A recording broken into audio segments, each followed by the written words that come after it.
Rusesabagina agiye gushinga irindi huriro rigamije gukura ubutegetsi bw'u Rwanda mu nzira zose.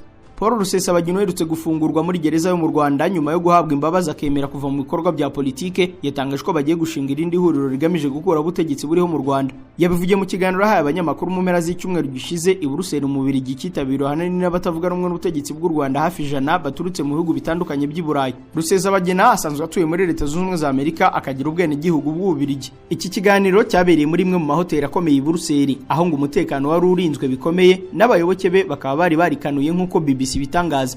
Mu gihe cy'amasaha 2 Paul Rusesabagina yabwiye abatumiwe kuko byagenda kose iri huriro rishya rirwanya guverinoma y'u Rwanda rigiye kuvuka kandi rikazakoresha inzira zose kugira ngo rihindure ubutegetsi mu Rwanda.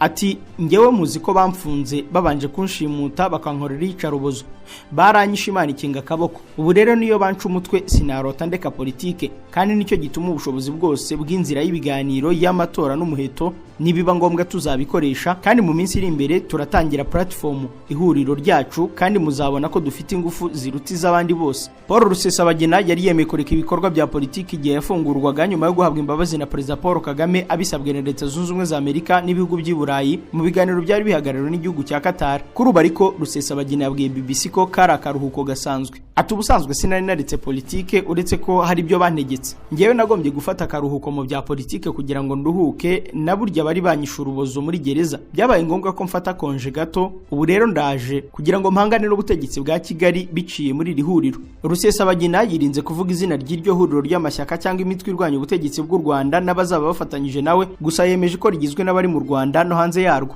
Ati turi kumwe n'abanyapolitike bari mu Rwanda, ariko ntabwo mbabwira ko bw'umutekano wabo, n'abari hanze bose batavuga rumwe na Leta y'u Rwanda turi kumwe, kandi vuba muramenya izina ryacu. Kubijyanye no kumenya icyo bazakora ngo bagere ku ntego yabo, mu ijwi riranguruye Paul Rusesabagina yavuze ko inzira zose zishoboka bazazikoresha. Rusesabagina avuga ko azi neza ko ibi bishobora kumugiraho ingaruka, akavuga ko bitamuteye ubwoba kuko azi ko ashyigikiwe haba imbere mu Rwanda n'inyuma yarwo. Paul Rusesabagina w'imyaka 70 yisanze mu Rwanda ku itariki ya 31 z'ukwa munani 2020 avanywe i Dubai muri Leta Zunze Ubumwe z'Abarabu, mu gihe we yarazi ko indege imujyanye mu Burundi, ibyo we yise kumushimuta.